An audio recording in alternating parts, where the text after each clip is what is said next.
quand Jacques Gapillan hier se frotte à la gendarmerie et se frotte aujourd'hui à la police, effectivement, ça me donne l'occasion d'abaisser des cartes que je n'ai jamais abaissées, mais le moment est venu.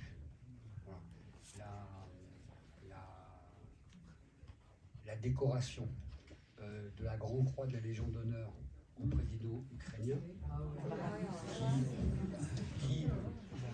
qui a été remise donc la semaine dernière à un président qui qui réclame des armes et des munitions pour son peuple. Ça, on ne peut pas le lui reprocher, mais il envoie à la mort et à la boucherie lorsque les armes françaises, les impôts français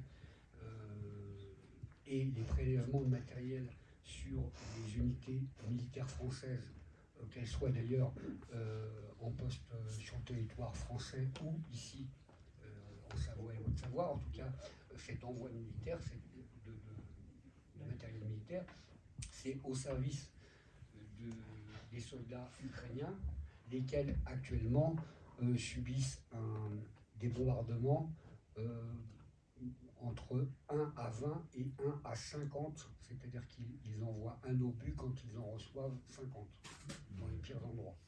D'accord ?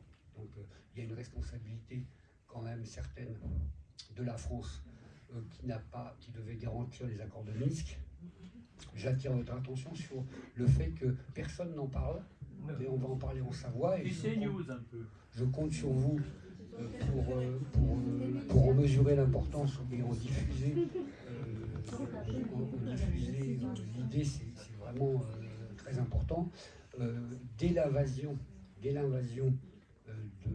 l'opération spéciale russe, c'est-à-dire l'intrusion de 200 000 soldats dans le Donbass sur un front qui représente plusieurs milliers de kilomètres,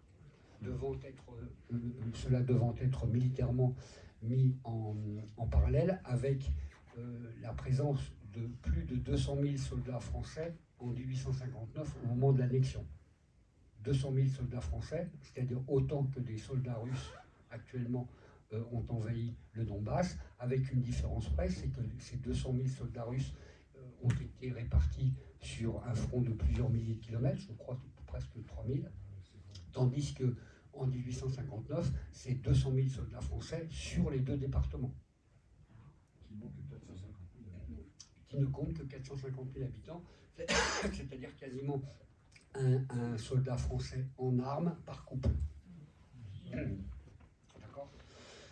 Donc il est quand même assez extraordinaire que la France trouve inadmissible qu'une armée de 200 000 personnes rentre pour protéger des populations bombardées depuis 8 ans, avec la promesse de la France de garantir une protection des russophones et du Donbass en vue d'une autonomisation de ce territoire, avec la garantie d'Angela Merkel et de François Hollande, donc président et chancelière allemande, qui ont reconnu il y a quelques jours avoir menti et avoir en réalité signé ces accords de Minsk, en sachant très bien qu'ils ne seraient pas respectés, mais que ça permettait de gagner du temps et d'installer un certain nombre d'installations militaires et de gagner un petit peu d'influence occidentale, otanien et états-unien sur cette Ukraine.